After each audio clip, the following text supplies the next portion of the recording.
Alrighty, back from the theater. Just watched Heretic, and this is one again where, considering in the summertime and a little bit after the summer, I felt like I was watching movies left and right. But it's definitely died down. I had seen the trailer for this, and I just found it real interesting.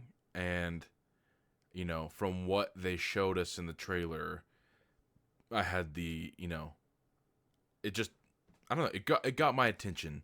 Um, I wouldn't say it's necessarily my vibe, um, but overall it's there. Because again, if you've watched any of my reviews, I tend to hate movies where they try to hit you over the head so hard by being metaphorical and symbolic that it forces you to have to watch it 3 4 times to just understand it, where there's no nuance or anything. It's like, here's the message, I'm just trying to be Mr. Smarty Pants, and you don't get it. So I enjoy movies where I can I'm flowing with the dialogue and what they mean, and it's like, okay, and if they have to explain it, it's not overtly hand holding.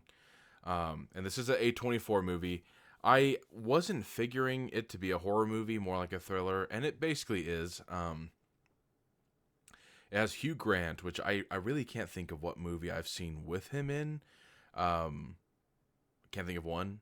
But in this movie, he definitely plays a great creepy guy. He's almost like the Actually guy that we all know in our, like, I wouldn't even say friend group, but in your life, at least one, Actually, on Reddit, Actually on Wikipedia, some bullshit. It's like that guy, but like just not really, you're not really laughing at him. You're actually creeped out by him. Um, until a certain point in the movie. But yeah, I'd say great acting. It has the girl from The Boogeyman, which came out last year, and then another actress. I don't recognize her, but it's two Mormon missionaries who then get tested on their faith, basically. Um, and as a quick side note for going in, I'm not a religious person. That doesn't mean that I'm atheist or whatever. It just means I'm not religious. Um, but I think there might be a lot of like the Mormon culture or kind of mannerisms that I'm not aware of. Having When I grew up, I did have Mormon neighbors, but I didn't really know about like that much of that part of their life.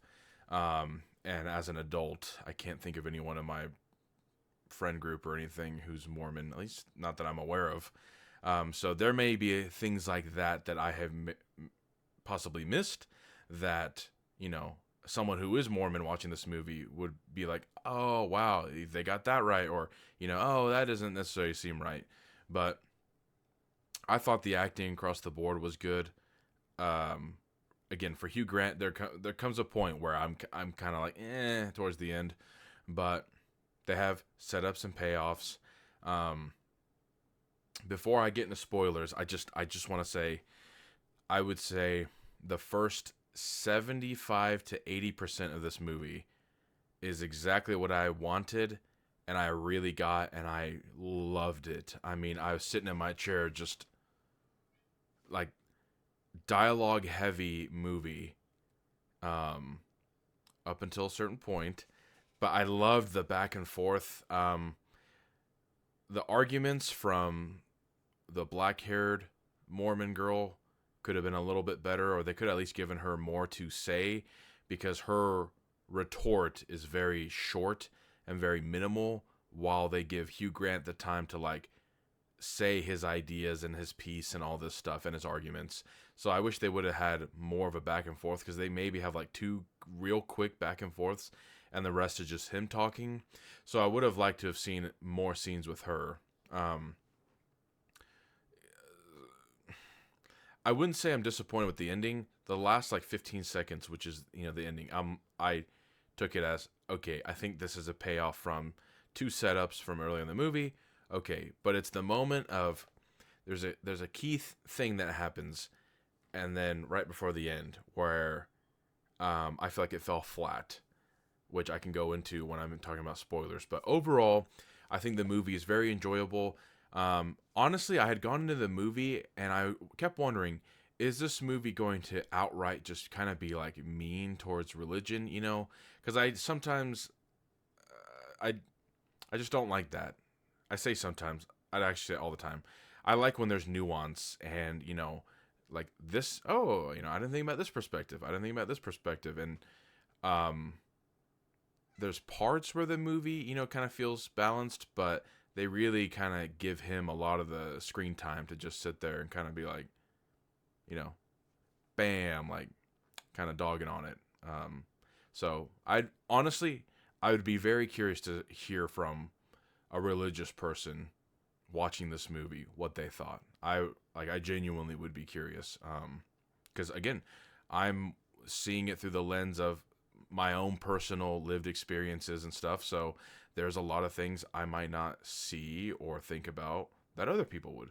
So I'd be very curious.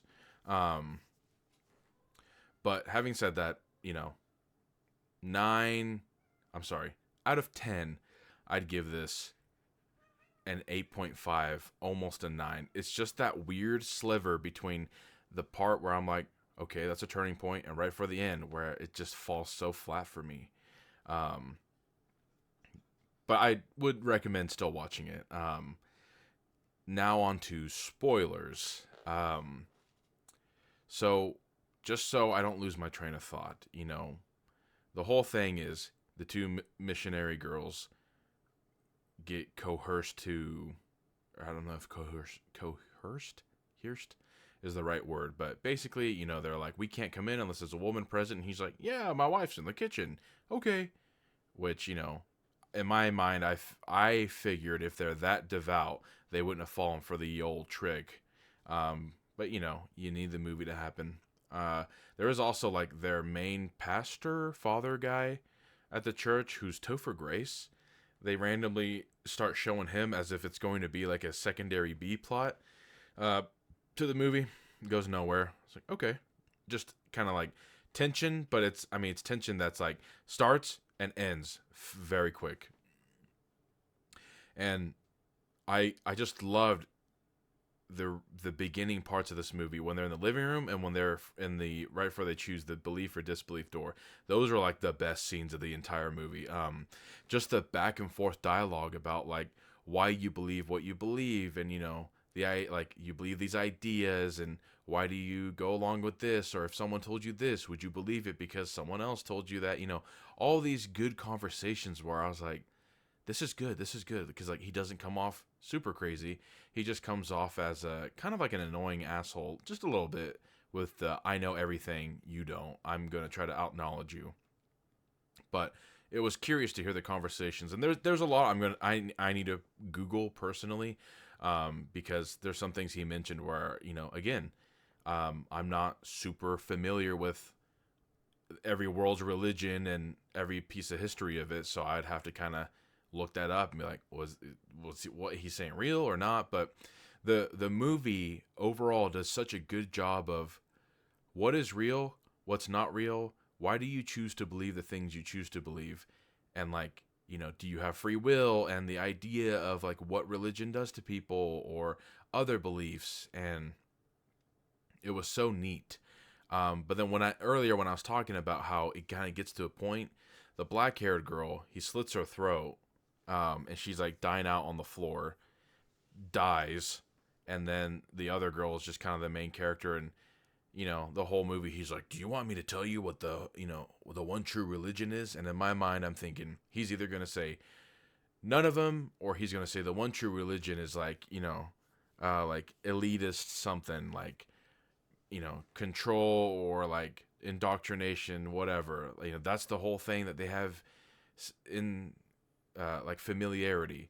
And he says it's control, and I was like, it just felt like such a deflating moment for me because they kept hyping up, do you want to know what the one true religion is? And then when he said control, I kind of thought, I thought it'd be more than that, because it just kind of felt like it's coming from a guy even who wrote the movie who's like, yeah, like this is so smart. But I think most people who either do not like religion or aren't religious would probably have already came to that conclusion.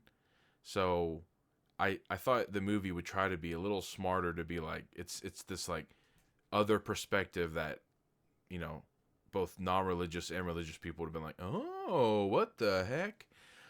So there's that, and it just kind of immediately gets to that point, and then, you know, she attacks him, he's bleeding out, and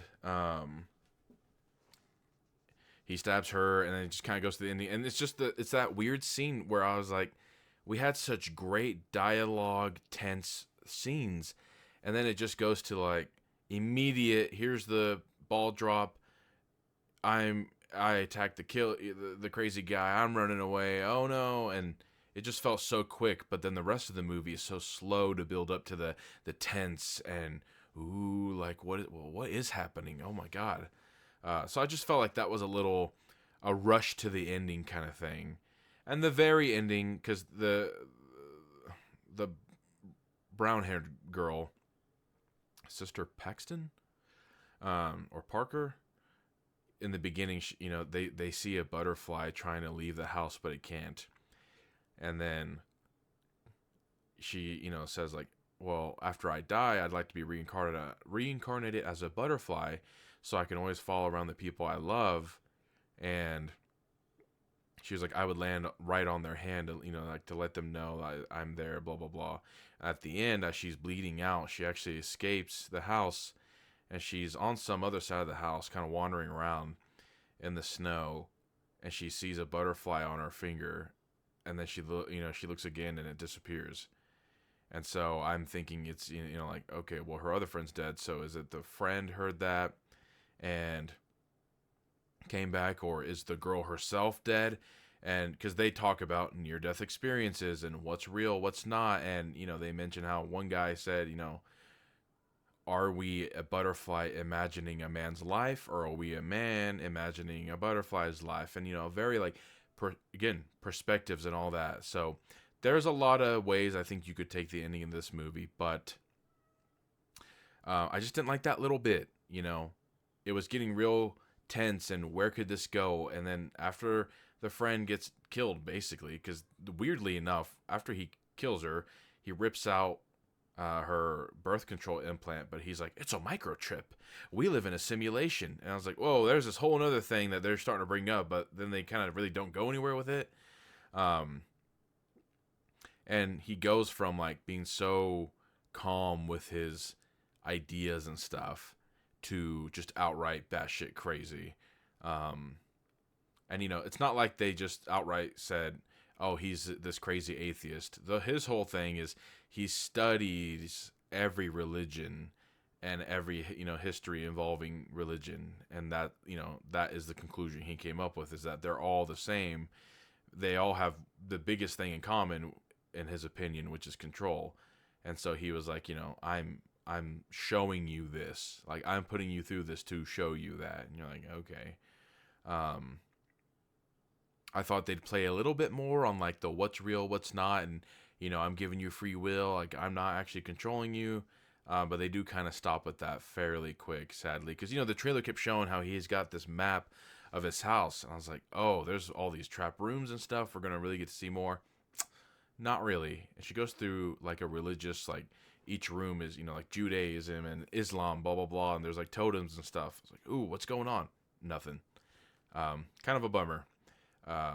So again, it's like a movie where the first half, I guess, I'd watch again over and over again, and then it's just that last bit where I'm like, I just feel like tonally it kind of changes, and I just get kind of bored because it's so deflated and becomes generic movie number 5, whereas the beginning was so well done.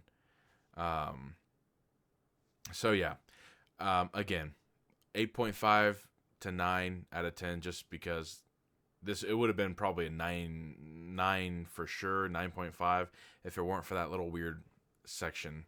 But I liked it. When they were talking, I didn't feel like they were talking in a way that was so, you know, in your face, like, oh, theoretically, ooh, like, you know, metaphorically, ooh, where it felt like they're talking down to me like I'm stupid.